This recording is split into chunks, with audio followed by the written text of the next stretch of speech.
Good morning, everybody. Actually, good afternoon. I think it's one afternoon. Welcome to the third Thursday Lunchtime Lecture Series at the Dorset Historical Society. My name is John Mathewson. I'm the curator here. And it looks like, once again, we've packed the place, which is great. Thank you all. I stepped outside for a moment. What are you doing here? It is so beautiful outside. But don't leave. Don't leave. We have a great speaker for you coming up today in about 1 minute when I shut up. Her name is Judy Hayward. She is the Executive Director of Historic Windsor, and she is we have great old buildings here in Dorset, and believe it or not, there are other towns in Vermont that also have great old buildings, and she's got a lot of experience in that, a fellow traveler in historic architecture, so please join me in welcoming Judy Hayward. Thank you, everyone, and I really appreciate all of you coming in here today on such a nice day. But I promise you, the next hour that you spend will make the other hours that you're spending outside more enjoyable. And I made some assumptions about the talk I'm going to give you today. I am going to assume that I'm here preaching to the choir, that I really don't need to give you a lecture about why preservation matters. However, what I've said to other groups is that the choir is good because it rehearses together. So I would like you to think of today as a day when we're rehearsing together about coming up with maybe just the right point or the right resource that you might need when you're talking to somebody about why saving and reusing historic buildings is important. So that's the way I'm going to treat it today. I'm going to assume that we're all part of that same choir that rejoices every time a building gets saved. Fair enough? Yeah, but if there's somebody who wants to be a loyal opposition, that'll be fun too, so that's okay. I'm really delighted to be here, by the way. It's been years since I've been over to Dorset, and it was a lovely day to drive over. What I'd like to do today is I'd like specifically to look at how historic preservation builds character. And I want to give you an overview of the agencies, the people, architectural styles, and then reflect philosophically about why all of this is important in my remarks. When we finish, I hope that you're going to be able to recognize some common architectural styles, take a look at and remember significant milestones in the preservation movement that extended across the U.S. and how it played out in Vermont. And I hope that you'll be able to differentiate between what really is an alphabet soup of various federal and state programs. There's a national register, a state register, local historic districts, individual listings, tax credits, village center designation, which Dorset has, downtown designation, which Windsor has. So there's a myriad of things to differentiate between. I'm hoping you'll understand some of the basic financial incentives, and at the end of the day, this is all about having fun, and having more fun with the buildings that we walk past every single day. I won't be giving you a test at the end. Let's talk about what historic preservation is. I define it as protecting and reusing historic buildings and settings for present and future generations.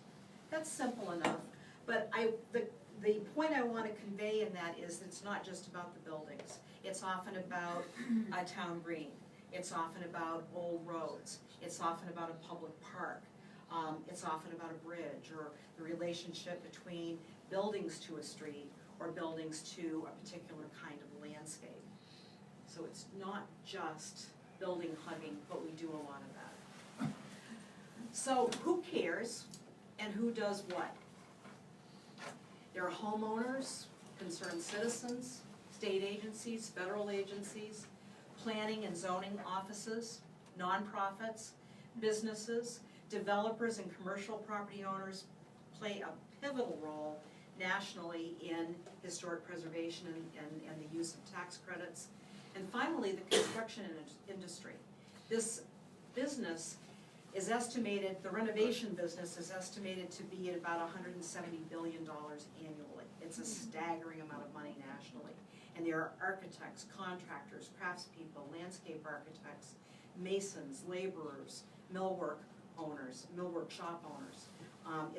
It's a multi-layered association of people that, whether they know it or not, come together and conspire to save old buildings for us to use.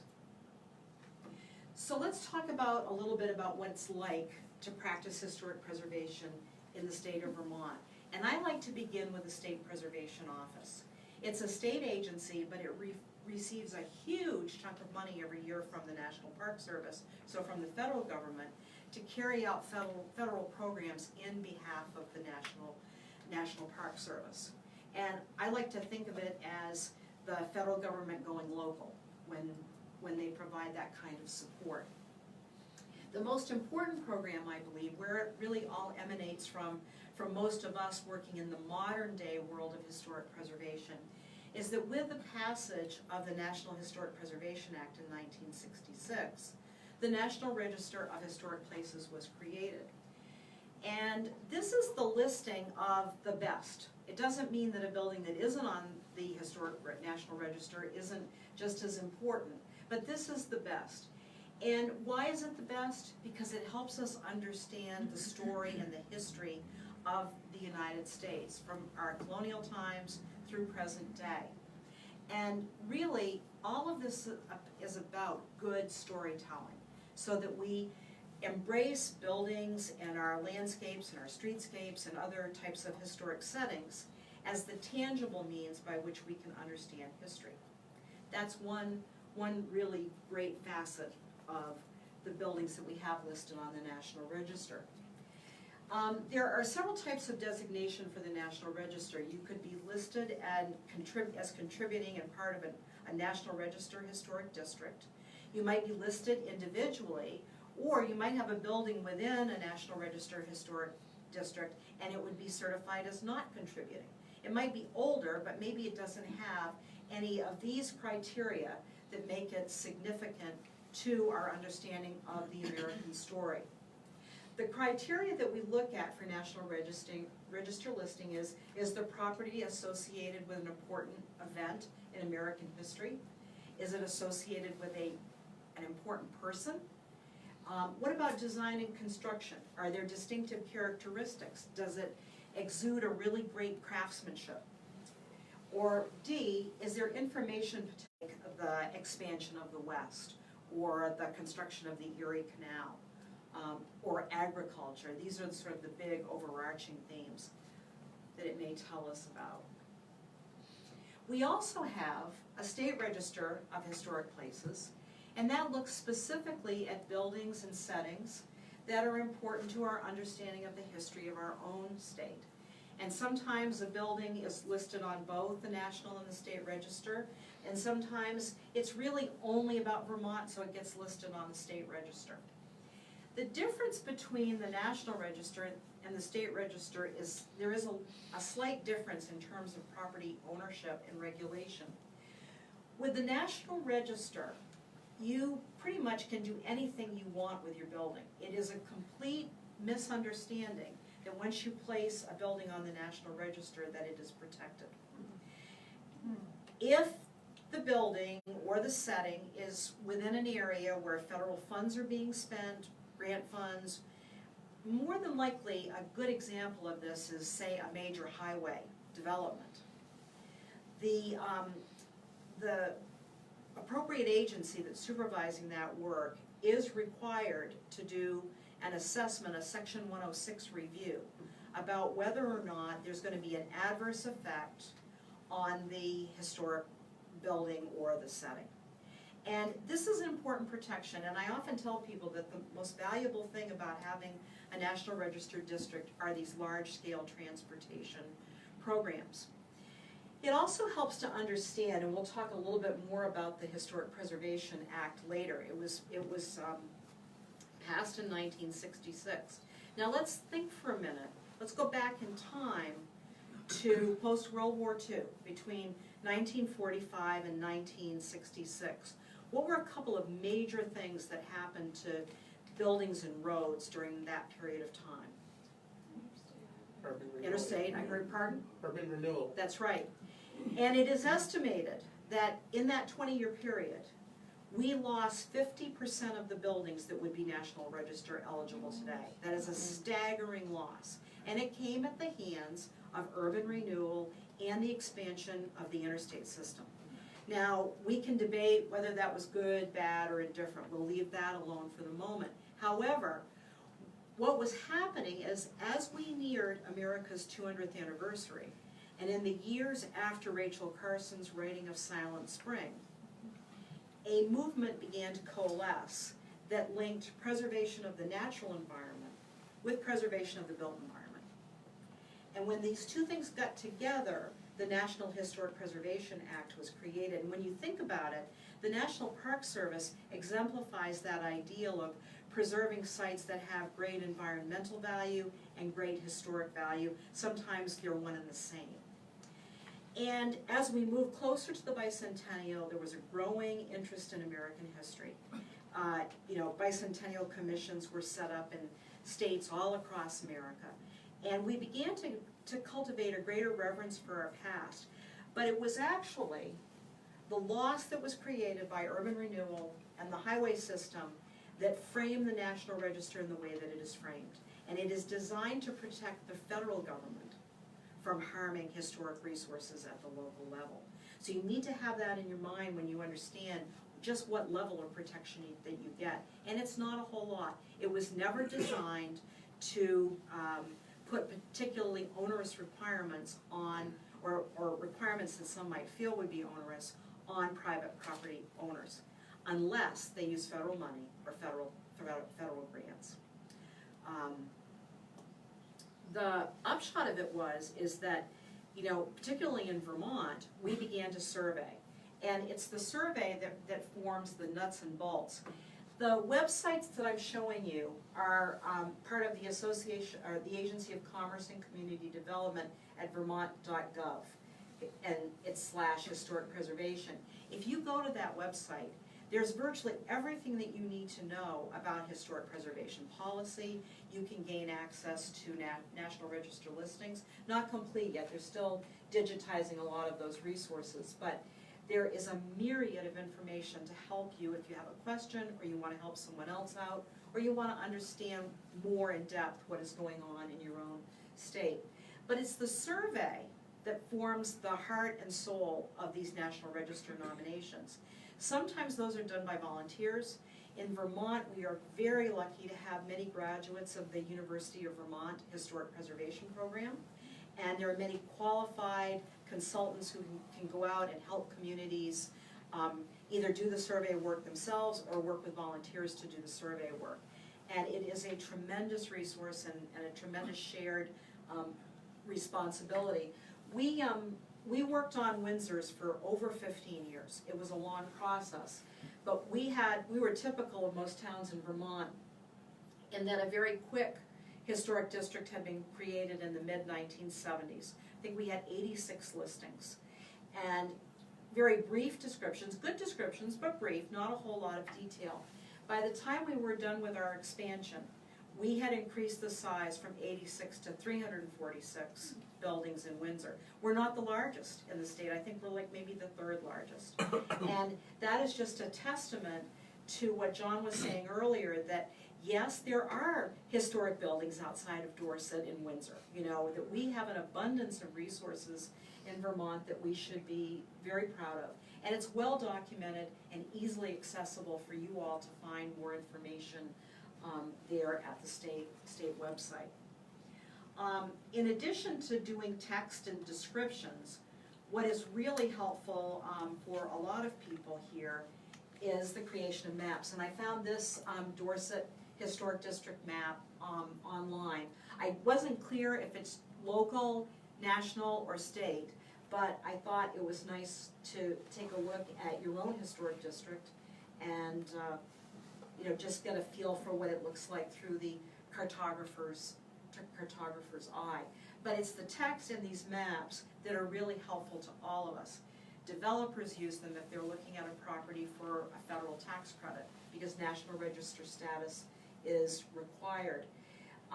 in terms of the state register, there can be some review with Act 250. So there might be a slightly greater amount of regulation and responsibility in the state listing. But I believe it's limited to coming into play with Act 250 projects. But again, these are the points at which the public can comment and abutters can comment, and we can have some input into how historic resources are used. And then finally, I didn't have a good image for it, but there are locally designated historic districts. And the way government law works in a really oversimplified and generalized way of describing it, and if there's an attorney in the room, maybe you can help me through this, but the way I understand it is that the federal laws are often the minimum. The state has a certain amount of sovereign immunity and can make laws a little bit more stringent, but local jurisdictions have the authority to make even more stringent restrictions. So when we're talking to folks about permits and redeveloping historic properties and getting tax credits, we often try to be really careful to say you may have 3 levels of review. There may be some federal review that will get accomplished by the State Preservation Office. If it's an Act 250 project, it's going to be reviewed by another group at the state level. But if it's a local project, the way it works in Windsor is we have a design review commission that functions as the Preservation Commission and the local certified government. We'll talk a little bit more about that in a bit. And we serve in an advisory capacity to the Development Review Board. It may be the planning board in some communities. But it's at that level where we may look at things like alteration of windows, alteration of roofing materials. We may weigh in on whether something is truly just a maintenance project, like replacing a roof in kind or doing some repointing of brick, or is it really a wholesale change that's going on in the building and it needs to be reviewed to determine, does it comply with zoning? Does it respect the historic character of the building? And we've gone on to publish some guidelines to help people figure out what they can and can't do with their building, and it's worked out pretty well. But it's at that local level where you can put some teeth into your ordinance. And it is at that level where if you feel you need to have review before a building is demolished, you can do that. We choose in Windsor not to regulate paint color. Some places do. And I think that's good because you can reflect the personality and the priorities of your own community by going to your electorate and to property owners and getting them to tell you what they think is important. At the end of the day, and we're going to talk more about this at the end of the talk, why would we jump through all of those hoops? Why would we care? Well, the financial incentives that are available, the rehabilitation standards are typically used at the federal level. They imply a certain amount of change, but they still want to protect the overall character-defining features. What makes that building unique? What allows that building to tell its story and how it has evolved over time? That's typically what we're looking for in these kinds of projects and in this kind of review. Any questions so far? I've alluded to the state and federal tax credits a little bit. We have some wonderful programs here. And I believe, I looked Dorset up and it's a designated village center. And Windsor, for example, is a designated downtown. The difference has to do with size of the community and sort of the nature of it. Windsor has a pretty commercial downtown for a town that's only 3,800 people, and that's because it's a post-industrial town. It had that industrial base and it had all the things in a downtown that you might expect a much bigger place to have given the level of industry that it had. More rural communities have a village character. They may have a store, a post office, and a few other commercial buildings. So at the state level, there are some incentives that a developer can use that you have to compete for this. I believe it's a $2 million cap for projects annually. And it's a nice overlay to the federal tax credit projects, and they often get used together. Typically in Vermont, we see a lot of projects that are less than $100,000. We call them the mom and pop kind of project, but many of these projects extend into the millions of dollars. But the way it works, I want to talk in simple numbers, is that for commercial properties or income producing residential, say you have a basis in the building, a real estate basis in the building of $100,000, you would need to spend at least $100,000 rehabilitating the building according to the Secretary of Interior standards. That's again, the connection to the Park Service. And that $100,000 rehabilitation, if you used a 20% federal tax credit and a 10% state income tax credit, would really cost you $70,000. So it's a really good incentive, and it has saved many a building, not only here, but throughout the US. It's estimated that the annual expenditures for these projects go into the billions of dollars. So, and the other stat that is really interesting is that for every dollar of federal tax credit that gets awarded, $1.25 goes back into the federal treasury. So it's a very good economic policy. The only threat, I was reading something yesterday that said that right now, this isn't so much a pressure, I think, in Vermont, but in big cities elsewhere, a lot of the neglected neighborhoods are being targeted by developers for demolition and vertical construction. Because we're shifting, and have been for now more than a decade, from being a rural nation to an urban nation. These areas that ring urban centers are becoming really, really valuable. But the problem is, there's a dichotomy in the economy between high-tech individuals, people who are earning large sums of money, and all the people who work in the service economy. And what they're finding is that this increase in density and verticality is not helping those at the lower end of the spectrum.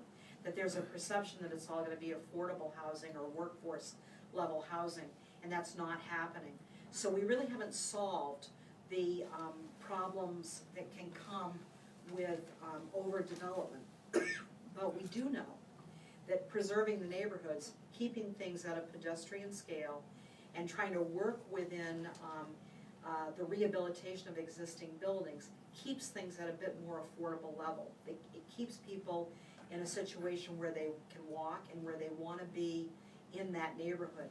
The real danger for some of these neighborhoods right now is that if we see too much of this vertical development, we could lose the very reasons that people want to be in downtowns in the first place.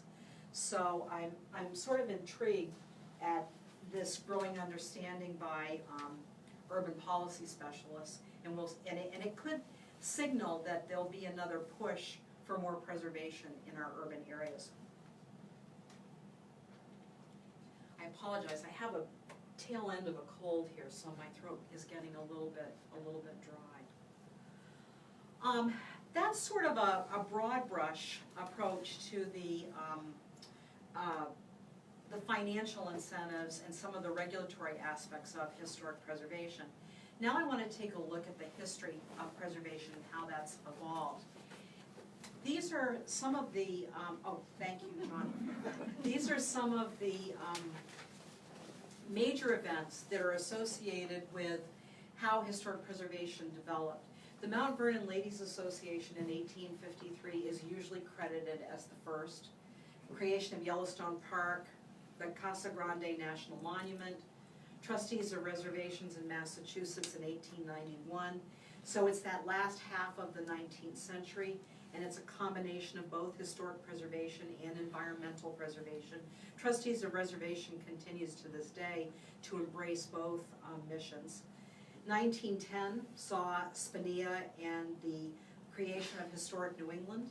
It also, that particular era, ushers in the real expansion of colonial revival style architecture, particularly in New England, but also throughout the US, and we'll talk more about that in a bit. 1906 was the Antiquities Act, thanks to our friend Teddy Roosevelt. 1916, the Park Service is created. 1923, Williamsburg Restoration 1929, Henry Ford and Greenfield Village. Charleston Historic District, 1931, Historic American Building Survey. The Historic American Building Survey is digitized and available online at the Library of Congress. So you go to loc.gov, type in Historic American Building Survey, go to Vermont, and you can look within a matter of seconds at their entire collection of historic photographs from that survey. And there are also drawings. I've been able to find measured drawings of buildings in Vermont and in other states. It's a great resource, and for the most part, I believe the images are copyright free. So it's really a great source if you're looking for something to convey some information. The National Trust, 1941. National Historic Preservation Act is 1966. I mentioned that earlier. And then let's take a look at how Vermont mirrored that development of historic preservation efforts. In 1885, so in the 19th century, we've got the Eureka Schoolhouse being saved in Springfield. It's a reconstruction, but I drove by it today and it's still looking good. And it's a good understanding of the one-room schoolhouse that was so important to education in every community here in New England. The Bennington Monument cornerstone was laid in 1887. Old Constitution House gets rescued in Windsor and is moved to its present location in 1914 by the Evarts family. It would be given to the state in 1961. I have the St. Gaudens Memorial in here. It is in New Hampshire, but of course it's just across the river from Windsor. And also it is now St. Gaudens National Historic Site because the memorial becomes a national park. St. Gaudens is now merged with the Marsh Billings Rockefeller Historic Site in Woodstock, Vermont. So the management of the two parks is now a bi-state arrangement, and I think a good use of federal resources to take two small parks and join them together. The Kent Tavern in 1930, that family begins its restoration, so here we have a local family stepping up to the plate. We had roadside markers begun in 1947. I'm hearing something. 1956, the Coolidge family donates the Coolidge birthplace to the state of Vermont. And in 1966, American Precision Museum is founded in Windsor by Edwin Battison. 71, Windsor House gets saved, and in 1981, the Preservation Trust of Vermont is founded. So you can see Vermont has been very active since the 19th century and has really followed that effort nationally, if not actually leading it. So just to focus on a few of Windsor's resources, because it really does play out at the local level. It's usually a concerned family, a concerned group of citizens. The Evarts family moved the old Constitution House from this building has actually been moved twice, so from its second location, its resting home now is the third location. This is where the Vermont Constitution was signed in 1777, so it's important to our understanding of early political life. And one of the aspects of early political life is that it often played out in taverns. So this was Josiah West Tavern. And so they interpret both the constitutional history of the state as well as early tavern life. Windsor House was perhaps the major big save of the modern preservation movement in Vermont. And that's the group that I work for. Historic Windsor Inc. was formed in '71 to save this building from demolition. And it was going to be knocked down for a parking lot in a drive-through bank. And that was a story that Joni Mitchell made popular in Paved Paradise and put up a parking lot. And it happened all across America and indeed into Canada where she was from. But this one caught the attention of the then architecture critic of the New York Times, Ada Louise Huxtable. And Ada Louise was so incensed when she got a letter from one of our founding mothers, Georgie Brush, that she wrote an article and she wrote a poem about the need to wear curlers to go to the bank in the middle of the night so that you could, pull up in your car and get your money from the ATM. And, you know, when you think back to that, it was such a foreign concept in 1971, something that we do today, you know, really without thinking about it. But the story went that the bank who held the mortgage from the foreclosed building sort of threw in the towel, and local citizens got together and raised the money and saved Windsor House from demolition. And today, we managed it for about 28 years, and today it's back in private ownership, generating a really healthy tax contribution to the community and continuing to serve an important function. We continue as a tenant in there, we just don't have the responsibility of running it. We ran the State Craft Center there for nearly 20 years, and a big chunk of my work today is focused on something called the Preservation Education Institute, and I'll tell you a wee bit about that later, but that isn't really my focus for being here today. And where would we be in Vermont without the Preservation Trust of Vermont? And when you realize that in a relatively short period of time, a little over 40 years, what Preservation Trust has done with its field service program and grants and just being such a champion for local organizations to help them accomplish more of their work. So a big kudo to Preservation Trust. Today what I'm finding is that we still have membership, but we have all these people that follow us on Facebook that I've never met. But they feel like they're part of the cause, and I think that's why I'm so glad that you're streaming this live on Facebook today. So we need to say hi to all of our Facebook listeners out there. And it's very interesting for me because it has introduced our work to a younger generation. I'm astounded when I go into a place of business, whether it's in Windsor or someplace else in the upper Connecticut River Valley, how many people say, oh yeah, I follow you on Facebook. And that's really wonderful. And we're finding that it's a great way to market our programs. The next one we're doing in partnership with the Stone Trust in June, and it's a workshop on dry stone walls. So we've embraced social media, we've embraced these people as our friends and members, whether we see them at a lecture or whether they send us a check. They're all part of this movement that makes the preservation and reuse of historic buildings and settings possible. The other thing that I want to mention is that very little gets done in isolation. There may be one person who's a leader or one organization that is a leader, but they are usually rallying others to help with them. And this was a project that we undertook in 2010, and we've done a series of interpretive panels. We had support from the town, Preserve America grant, and a Scenic Byway grant, and the Scenic Byway folks gave us the parameters for the design of these signs. And so throughout the town, and it's all tied to our walking tour, we have this very professional presentation. And I bring this up because it's important to tell our story. It's not only important for the choir to rehearse, but it's important to share our story. And I can't tell you what fun it is for me when I see such a wide variety of people standing in front of these signs. It may be the mom out with her stroller. It may be somebody who's really well dressed and driving an expensive car from far away. Or it may be the guy in town who's a little down on his luck. And he's sort of reading and getting a little history lesson that day.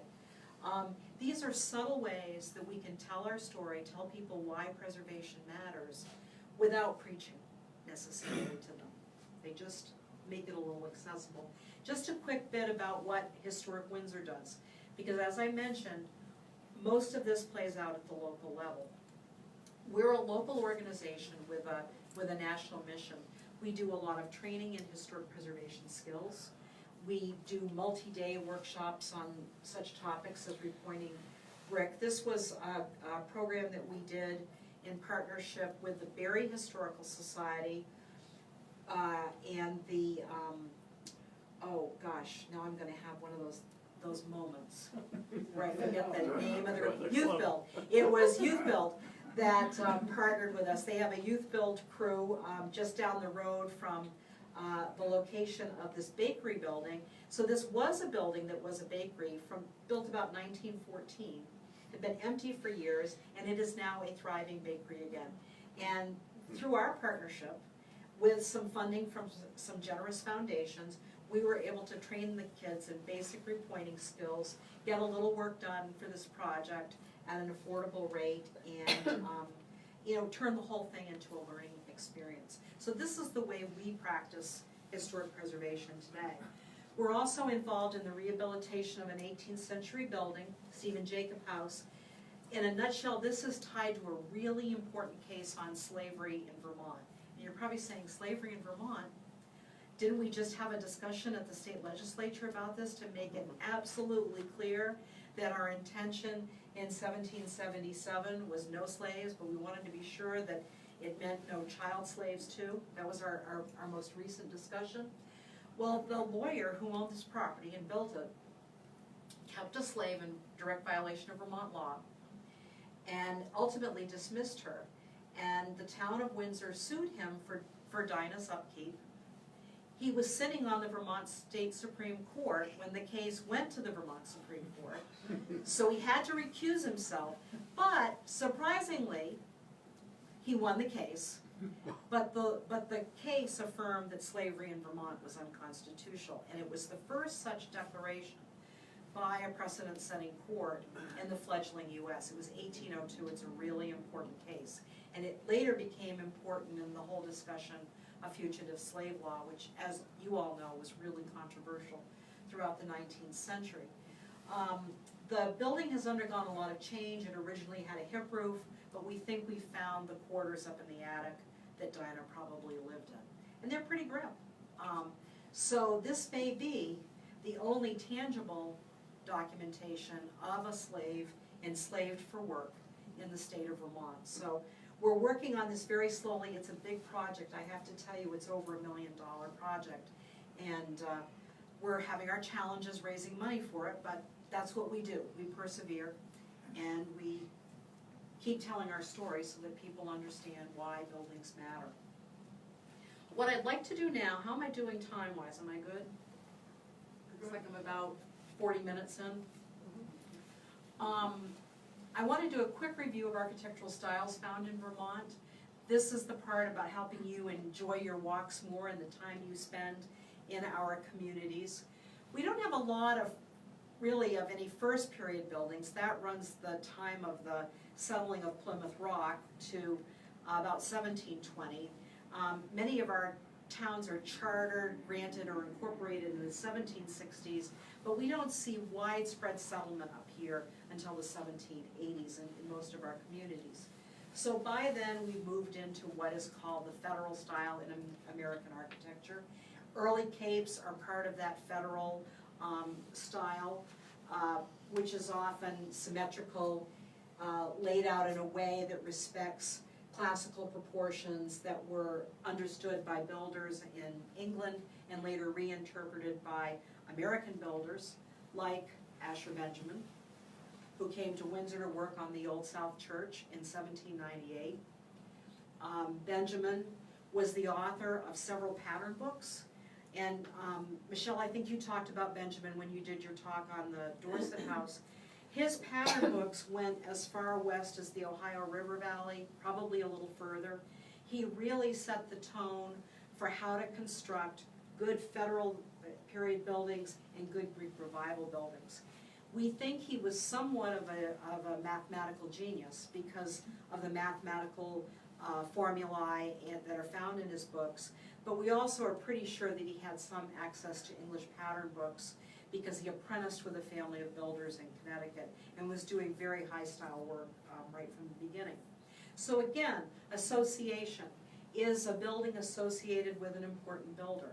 Is it indicative of the work that Asher Benjamin created throughout the Connecticut River Valley?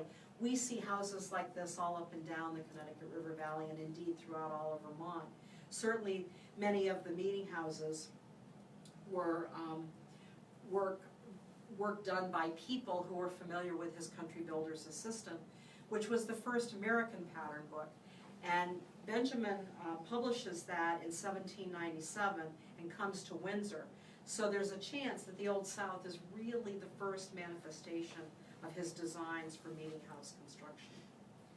So those are all significant features. I've already mentioned Windsor House, but I didn't talk about its architectural style.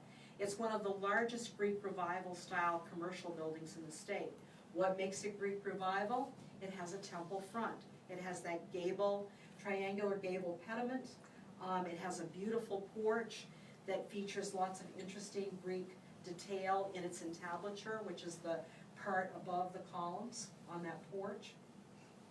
And this Greek Revival buildings are the most popular buildings in Vermont, and they manifest themselves in many different ways. You may see little temple-like buildings, but very often you see 3 bay buildings, 2 windows and a door with a side hall plan like this one has from Bennington, and typically 6/6 windows. The corner blocks are known as coins, and they're a nice detail done in wood meant to simulate rusticated stone. And it was a pride-filled time in a good way in American history at this point. And we associated with the Greeks, thinking about all they had struggled to achieve for democracy.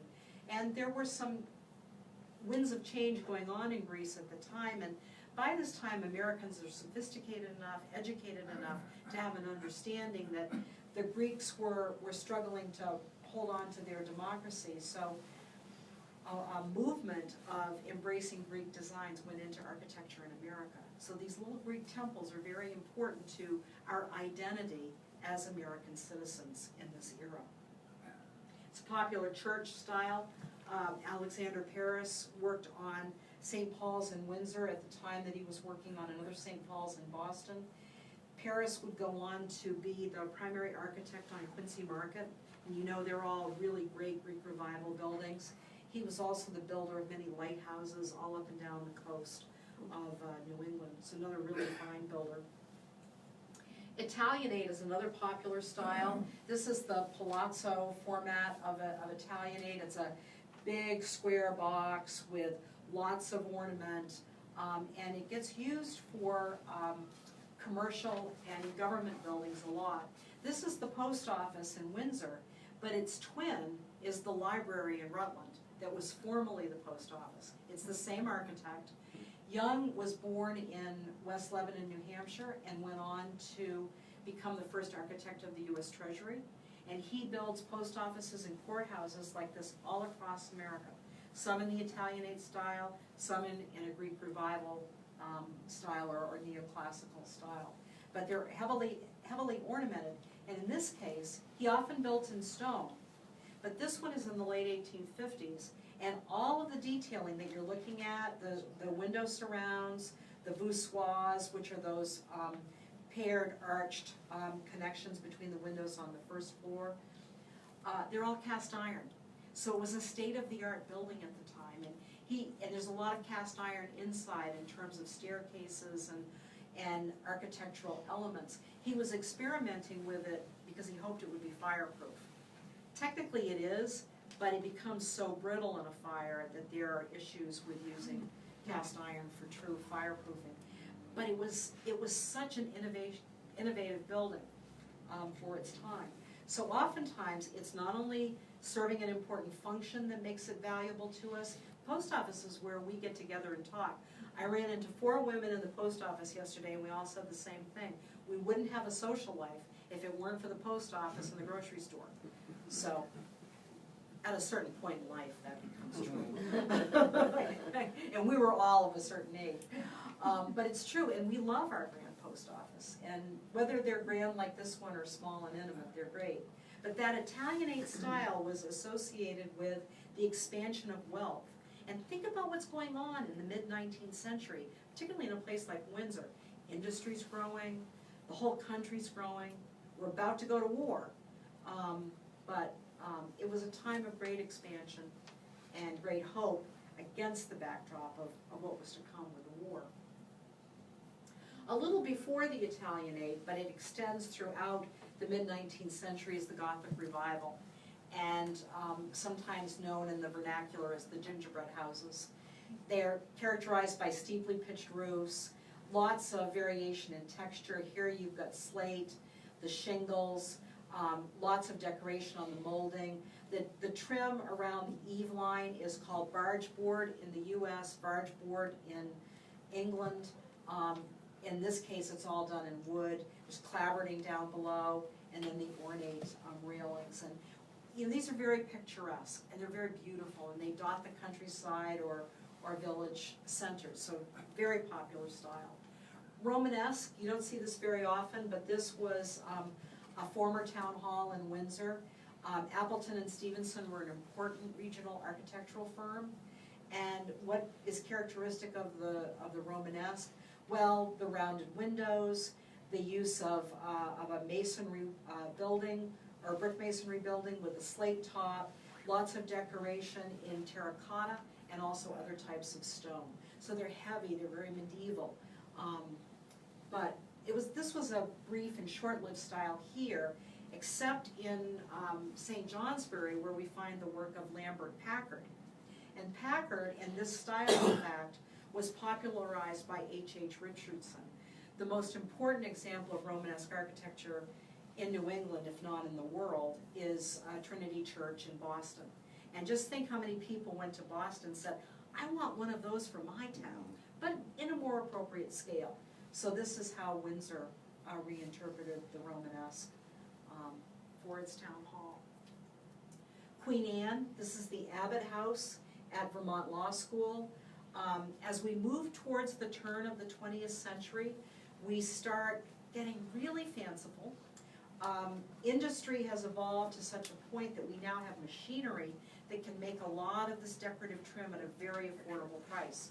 So we've got pendants, we've got unusual cornices, multiple shapes of shingles, the clapboarding of course, probably a wood shingle roof on this one originally, maybe slate. But you see all of the decoration in the upper porch as well as the wraparound porch on the first floor. All of that decays. And today we struggle with coming up with the money to keep porches like that in good shape. But what would be lost if we didn't put up a good fight for saving that kind of architectural detail? Colonial revival comes into play in the 20th century. In Windsor's case, we have our town library, and Henry Bacon was the architect of the Lincoln Memorial. And so we're very honored that we have one of Bacon's early works in our community. But you see how this picks up architectural elements from earlier styles, but they're enlarged. Look at the size of the dentils underneath the eave line and the great big lintel over the windows and those fat Tuscan columns on the front portico. So these are hallmarks of the colonial revival, which is a style I don't think will ever leave, because Americans love their history and they like reinterpreting earlier architectural forms. And the libraries are one way to do it, quite handsomely. We move into the 20th century, and we don't have a lot of Art Deco in Vermont, but we have some. This is a J.J. Newberry, and they were typical on many main streets of small towns in America. They feature innovative designs that had windows with places to display goods. And you notice how the entryway sort of lulls you right into the front door. It wraps around and opens up into the front door. If you watch the way the marble angles back and the way the window display was. So some early merchandising efforts there in the design of these large storefronts. This one has some interesting panels on it. Diners, bringing us into the more modern era. We call this the streamlined modern style. Excuse me, just gonna grab a drink. So, if you think about the time, we were starting our love affair with the American automobile. And so our original fast food is a building that exudes motion in its design. So why is this all important? For me, it comes down to connection. I find that old buildings make me feel connected to the past. I feel like they help me understand the past.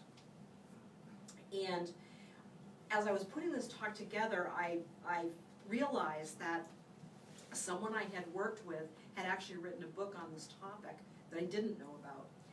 And the author is Thompson Mays, who has written Why Old Places Matter. And the subtext for his book is how historic places affect our identity and well-being. And he won the Rome Prize, went to the American Academy in Rome, and had 6 months to write about this. And he wound up writing 14 essays. And I'm not going to go into each of these in detail, but I think that within all of you and within me, different topics about why old places matter will resonate with you. And not surprisingly, the first thing he writes about is continuity. And then think about memory for a minute. What is it about places that evoke memories for us, good or bad? Think about our individual identity.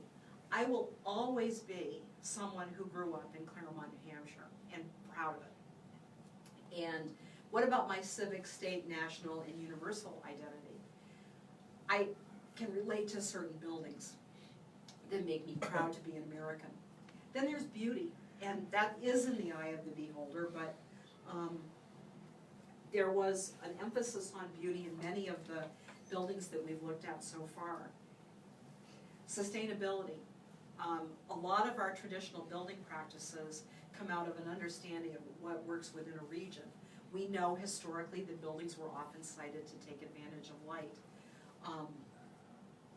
And other things that today we encourage people to follow as sustainable building practice.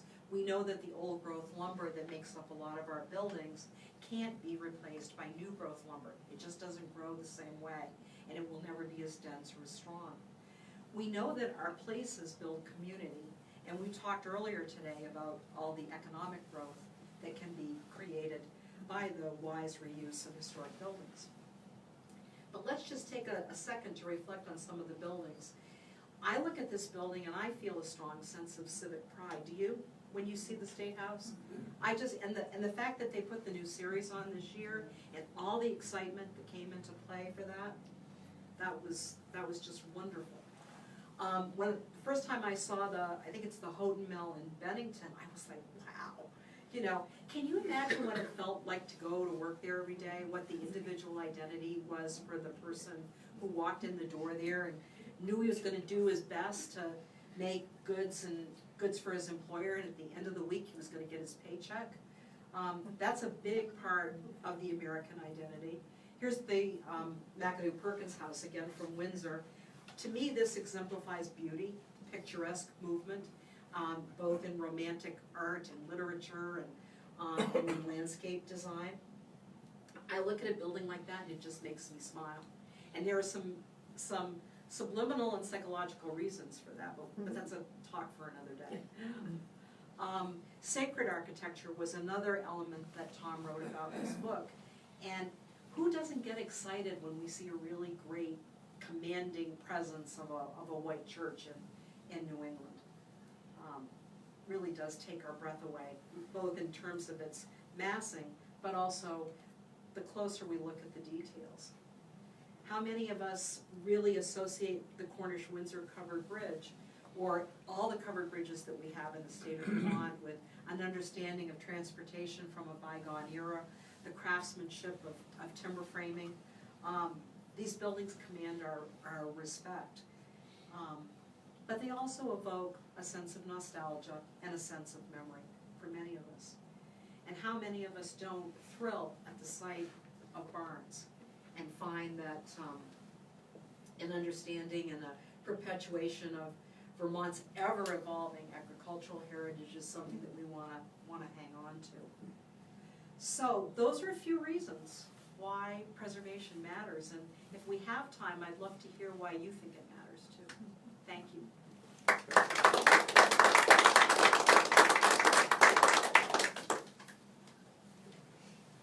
You handle the question? Yes, absolutely. A little earlier, you had a picture of the Eureka Schoolhouse, built in 18-something or other. Now, we have a school in our town that was built in 1780. Great. Here in Dorset? No, in Ira, Vermont. Oh, okay, You know great. where Ira is? Sort of north central. Yeah. That's Irisburg. No, I don't know where Ira is though. Okay. Yeah. But that school is beautiful, still Right. there in good condition and. And is it wood frame masonry? Yeah, wood frames. Wood frame, Yeah. excellent, okay.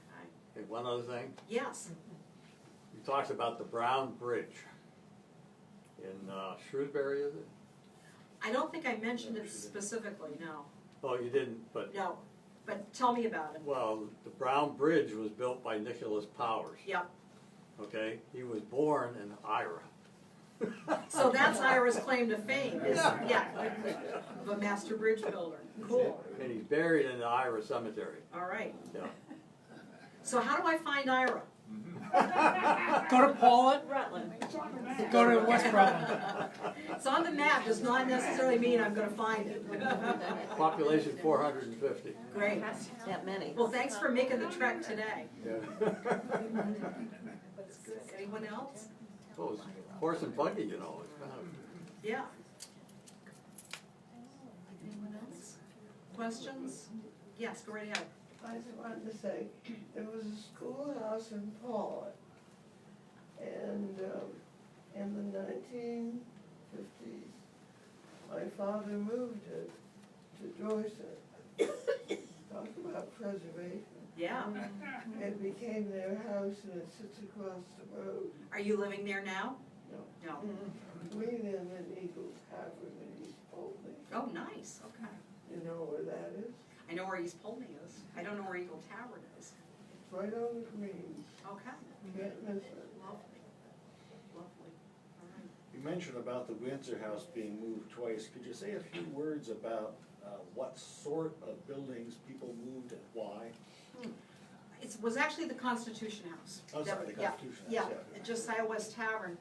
Well, I think the biggest thing is that buildings moved a lot because they didn't have power lines to contend with until, we started getting power in the last quarter of the 19th century. Yeah. So, but prior to that, you just didn't have to contend with the power lines, and it wasn't that difficult with a team of Oxford or several teams to move buildings. I've seen in my work a lot of barns that were moved. And I've heard folklore that, that it wasn't only the timbers that were valuable, it was the hardware in them as well. And so that they were looking at it, as a total package when they moved it.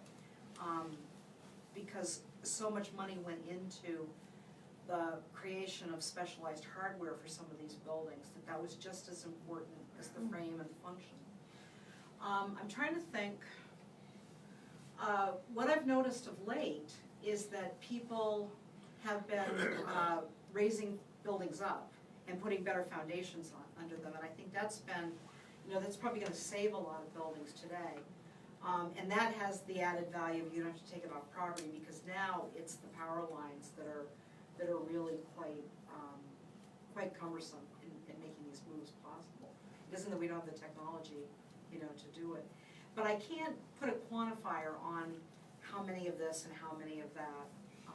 But in my work, I have seen a number of barns that were moved considerable distances. Just a quick fun fact, this house that you're sitting in right now was moved from Heber, New York, it was built around 1840, moved from Heber, New York, in around 1928, as a residence, and then moved again when we renovated it.